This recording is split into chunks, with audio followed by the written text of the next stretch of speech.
Hi, it's Steve. In this video, we'll talk about why your dishwasher doesn't dispense detergent or rinse aid. Now, the first thing we'll want to check is the dispenser assembly. There are two major styles, a solenoid operated or a wax motor operated version. The first thing to check is the mechanical action. We'll pull down on the plunger and verify that the dispenser door opens.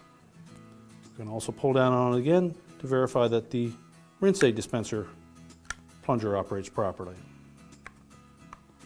On a solenoid type, essentially the same mechanical action. Solenoid operates, lifts the dispenser door, operates again to lower the plunger for the rinse aid.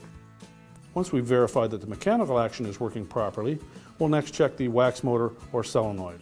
Inspect the terminals and clean them if necessary, and also check them for continuity.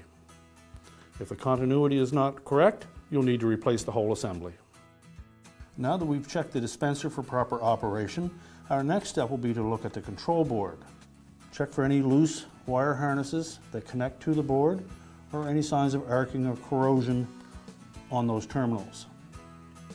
Also verify that the wire harness to the dispenser is in good shape and there are no signs of damage to that wire.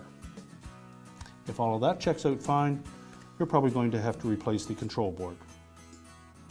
On mechanically operated models, the dispenser is operated by a cam attached to the timer. The cam assembly will sit into the top of this mechanism, and as it lifts, it will release the door latch for the soap door. If lifting up on that mechanism does not release the door, inspect all of the components in this area, the spring, the latch, and the lever, to verify that they're in good shape and replace any components that are damaged. You'll also want to inspect the latch that is attached to that mechanism, as well as the hinge pin and the spring to verify that those are in good shape. Need help with anything else around your home? Search our channel for thousands of helpful videos that will walk you through your home repairs. For more information or the parts needed for these repairs, don't forget to check out PartSelect.com. Thank you so much for watching, and don't forget to subscribe.